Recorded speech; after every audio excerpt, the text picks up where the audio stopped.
Oh no, and welcome to Amanda's Ramblings, today brought to you from a field in Blackwell in the Peaks, the Derbyshire. So what's been going on in my world? Well, let me give you a little rundown. Monday I had my gallbladder removed, which was a blessing, and it's been a good 18 to 24 months of waiting for that to be removed, which is a bit of a pain. Not being able to eat everything that you want, but also the violent sickness was not very nice. So when I came round from my anaesthetic, I was told that everything had gone really well and that I looked really good. My stitches and glue looked good, and that I was all ready to go home. So they signed me off to go home, and then within 20 minutes of telling me I could go home, I started violently being sick and couldn't stop. So I had several injections, which are lovely, to try and stop the sickness. By which point they'd already given me my anticoagulant, which was another stab into the stomach to stop me from clotting, causing clots, should I say. So yeah, that was done, and that hurts like hell. I have to say, if you ever have that done, ow, I feel sorry for you. So the actual procedure went well, like I say, and they gave me a 4 little cuts, keyhole, but the cut at the top, which they never told me about, they never said they were going to go in there at all, which was quite weird. I've got 2 on my side, one quite low down, which is like on your, where your pants sit, your jeans sit, and one further up from that. I expected those 2. The incision for my belly button, which I was told would be above my belly button, is below my belly button, which is a pain because it sits right where your knickers sit. So obviously, they rub. Great. So you can't wear low-cut pants, which is what I bought with me to wear, or I actually bought some dungarees, which is quite good, thinking that it would be above my belly button, so I didn't want my high-rise pants. So yeah, that's a bit of a poo, but hey, it's fine. And then the last one is here, which is just below my chest area, which means I can't wear a bra, because it's right on the bra band, and yeah, being a larger lady causes a lot of problems, but it's fine. So anyway, we decided that after spending the night throwing up in the hospital, but they were happy that everything was okay, that we'd still come away camping because we were due to go away that day. So I didn't spend my night in my bed, I spent the night in the hospital bed, and then came home, spent a couple of hours at home sorting out, although by sorting out I mean I sat there and watched Dave and Jessie pack everything. They'd already packed the van the day before in the hope that we could go, and then they just packed the food that needed doing, which I'd already organised, and away we went. So we got in the van and we drove an hour from home to where we are in our beautiful tent. And if you follow me on Facebook, I'll show you some pictures, and I might even do, if I can work out how to do it, a real slideshow, so you can see some of the pictures of our beautiful tent. So yeah, haven't really done much knitting this week, as I haven't really felt up to it. Up until today, I felt really quite well. I have been very, very bruised.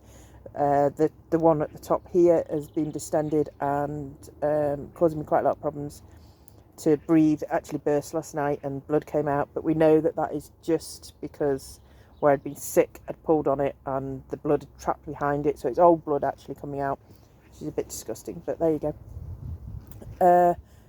Now the pressure's gone down a little bit. It actually feels much better, and it doesn't feel like I'm struggling to breathe. Well, take a deep breath. It's not breathing really, it's taking a deep breath. Walking's fine. I'm walking up and down a gradient to go to the toilet, which isn't too bad. It's not too steep, not too shallow, and so it's meaning that I'm actually moving, which is quite nice. Obviously camp food's brilliant because I don't cook. I don't have to cook at all. Dave does all the cooking, and he and Jessie have taken over the duties that I would normally do, like the washing up, the drying up, the packing away, the getting things out. I have managed to do a bit of cutting up. Can't press on anything, that hurts, but hey, it's only it's not even a week yet. Or is it a week? It's a week today. So it's not quite a week because it didn't get done until about 11 o'clock. So yeah, we're nearly there. So that was good. So what did I knit before I came away? Can't show you it because it's not here in the tent with me. Can show you what I'm knitting at the moment though. Let me show you what I'm knitting at the moment. This is called Knit a Hug. Yeah, it doesn't look like much. It is the first sleeve of a knitted shrug. Now if you remember, and I've worn it quite a few times, bear with me whilst I just try and pick this up from the floor. Yeah, ow. Yeah, might just have to leave that. Yeah, now you see me struggle. Sorry about that. So, you have heard me talk about it before. This one here is my crochet shrug. You've seen it before, all the different colours going from one to the other. The yarn in this one is by the Dye Shack and it's beautiful, and I did it in crochet. That was the Dye Shack. This one that I'm knitting at the moment is obviously a knitted version of that, slightly narrower of arm, but it'll be just as comfortable, I'm sure. And the yarn for that is by the Wizard Yarns. Forget it's Wizard Yarns. And I bought last year his solids. I bought a lot of his solids because I really like them in mini skins. I believe they're 20 grams. Yeah, they are. Sorry, 20 grams. This is you'll see his symbol there, and that's what it is. Don't know if you can read that. 20 gram DK superwash merino, and the solids, which are really nice. So this one's a deep green, actually shows darker on the screen than it actually is. It's more vibrant than that, which is nice. So far I've used the brown, a lighter green, like a mint green, and one called Flamingo. I'm just using the one called Iceberg, and they've all got brilliant names. This one's Capacalti green. Really nice names. Yeah, is there any point in me trying to say it? No, probably not. But anyway, really nice, worth a look, brilliant, absolutely brilliant. He did them on the base for me that I asked for. Wanted something I could wash, wanted merino because I wanted it soft. So yep, so I'm working on that design at the moment. It's got enough in that you've got to keep thinking without being too much that you have to count every row. You don't. It's really good. I am working on that at the minute, and I'm hoping to get the first bit of it done so that I can get it tested.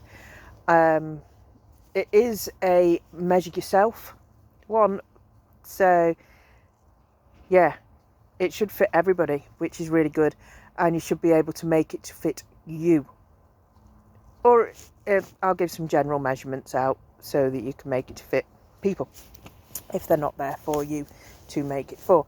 But I have this thing that I want to be able to fit it to the person and not just make it to a size. So I'm actually, I think, because I'm always between sizes, I'm a 44 chest, and most people make them to 46, 48, and then tell you it's got 4 inches of ease, which is great because you're already 2 inches of ease up. Add 4 inches, that's 6 inches. That means they're baggy as hell. Or you make the 42, and the 42 is actually only 4 inches, which means you've only got 2 inches of ease, and yeah, it's not quite enough. So I'm kind of stuck between the sizes, and no matter how much weight I lose, I don't tend to lose it off my bust, and so that size stays the same, and then I have to try and fit myself around it. So the idea with the shrugs is that you measure you right the way round and half that size, add 2 inches to 4 inches, which is entirely up to you, making it a shrug that will fit everybody. If I make this one and enjoy making it, I'll probably make it in a sock yarn as well. I'm not sure yet, haven't decided. I've got loads of yarn to use. I'm trying to use up the stuff that I've got without buying any more because I have just so much of it. And yes, I know that's not fair on all of those yarn dyers out there that are probably missing me by now, but I really do need to make an indent in it before we move into the craft room, which is still on the back burner because Jessie is still in her bedroom a couple of nights a week. No, we're not going to chuck her out. She's got her own space, but she likes to be there too, so we're just making it as smooth move as possible. Jessie's my autistic daughter, for those of you that don't know, and she does have her own property that she lives in, attached to ours, which means that she gets the freedom and space that she needs, being 23, but doesn't have to necessarily do everything for herself, because she struggles with the timings and things like that. So that's quite nice that she's got that space for herself, and once she's ready to, she'll live there a bit more, like every evening, rather than staying till bedtime and then going round, or maybe she just doesn't feel comfortable yet, which is fine, and she will do it in her own time. So she's got 2 bedrooms, and the one in our side of the house, so the one in our house, will be turned into our office when she's ready to use her new bedroom more of the time. She is, I might add, using it a hell of a lot more than she used to, and loves being there. Yeah, she does. She does love being there. She's actually using her office all the time. I don't know if you've seen her office. I believe I've put a video of it up. I'm not sure if I put that on YouTube. I'll have to have a look.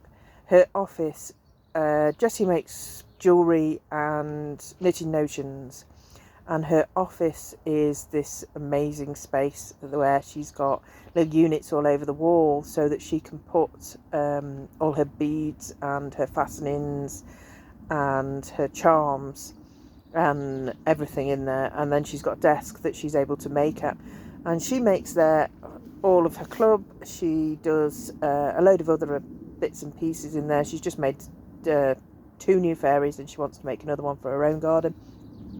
Yeah, if you haven't found her yet, she's Jessie's Crafty Hands. She makes knitting notions, and she does jewellery, mainly bespoke. One definitely different, very her, and yeah, we're very proud of her. She does that instead of having a job, because a 9-to-5 job with somebody with autism, it sounds great if it's routine, and if it's something that is done the same every single day. You change one thing in that and they have a panic, and you're not there to pick them up. So this is different every day, but she knows it's different every day, and therefore she's able to enjoy what she's doing in her own time and her own space. And if she has a meltdown, she has a meltdown, and it's usually me that ends up picking up the pieces, or she waits until Dave gets home and then he picks up the pieces. But this way she's not melting down in front of people, or trying to hold it all together in front of a shop full of people. Yeah, so it works for her. So take a look, Jessie's Crafty Hands. She's brilliant. She does loads of great stuff.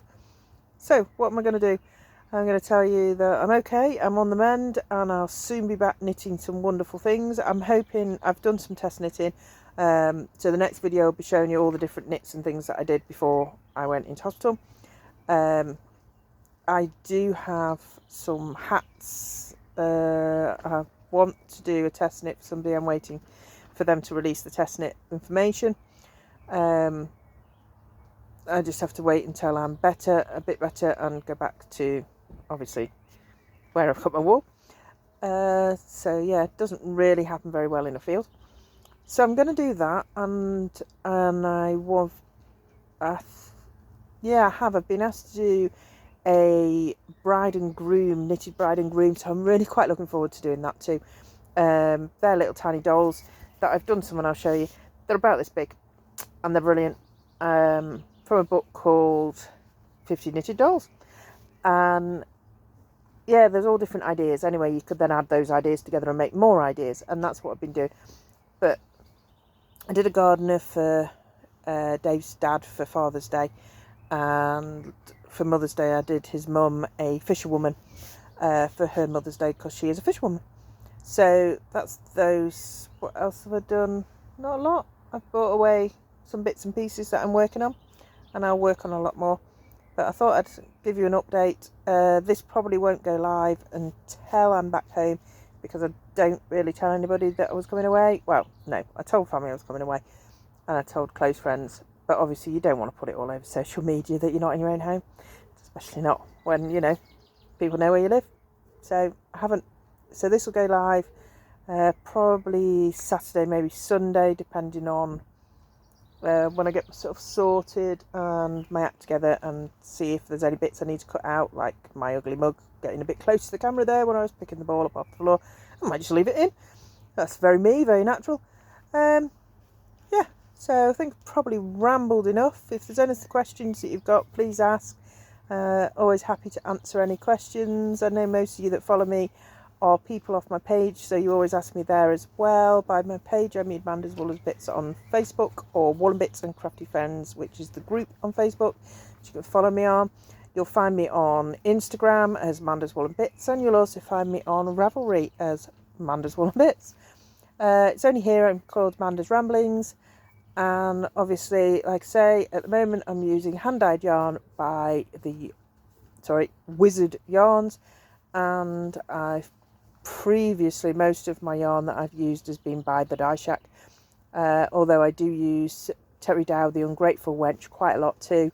I do have some other dyers that I've found along the way that I've either bought odds and sods from, or I've bought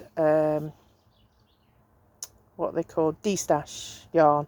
So when people have destashed it, I've bought it, and so I've got makes from different people. I will always try and tell you who the dyer is. Can't always tell you what the name is because they don't always buy it with the labels on. Can usually tell you what what it is, but not necessarily every time. I know it's Sock, or I know it's DK, or I know it's Aaron, but I won't necessarily know if it's superwash or whether it's merino and nylon. I can normally find out, work that out for myself, but I don't always have the dyer's name on the pack, is what I'm trying to say. So right, I best go and get on with some knitting, because I told them that's what I was doing whilst they were out walking today. They've been staying really close to home in case anything happens to me, and today is the first really quite nice day, although there is a big black cloud coming over. Would you like to see that? I suppose you would. Let me take a little trip around the tent. So behind me is the dog pod. Let me see. I don't think I can turn the camera around. So this is the dog pod, and Velcro is in the dog pod. If you can see her, she's hiding down there. So this is me. This is our tent, our living space. So there's our bedrooms. Very messy at the moment, as you can see, because we've just dumped everything. We've just had a Tesco delivery. This is our tent. The cooking area is out the front there. And yeah, let's walk you through. So this is our store cupboard where we keep all of our food. This is our van that we bought it in. This is our beautiful view. Let's see if you can see over the top there. That's what we can see every single day, every single morning. And this is where Dave's cooking station is, where he's been cooking. Excuse the pots, we're all waiting for washing up, but they decided they were going to walk this morning, so we said yes, go for a walk, it's nice. So let's have a look out the side window. This side window is a door. Yeah, so look, that's what I can see, and that's why I don't mind coming away on holiday and not going for a walk, because I still get to see it. I have missed a lot. I do. The last few years I've not been as far as the other two, because obviously I've had gallstones, and I've now got arthritis in my hips, and my neck was never very good for walking. I don't walk as fast as they do anymore, so I always say just go off with them, and I look after the older dog whilst they go off with the younger one. I don't know what I'm going to do when the older dog's gone, and I've got that, not got that as an excuse, but yeah, it's lovely, isn't it? I mean, you can hear the birds, you hear a bit of road noise. We are near a quarry, so you can hear quarry noise. Sometimes you can hear them blasting, which is quite good fun. I like listening to that. There is an airplanes that go over the top of us. For some reason, we're under Manchester runway, no, Manchester flight path, and yeah, it didn't used to come straight over here. We've been coming here for a number of years, but it is now. Anyway, I said I was going, and I bet I had. So I'll speak to you later. Thanks for listening. Thanks for watching. Hope I haven't bored you stupid. And I'm sorry I look such a mess. But I'm in a tent. Yeah, I'm not really up to it. Not really bothered. this is me. Speak to you soon. Thanks now. Bye.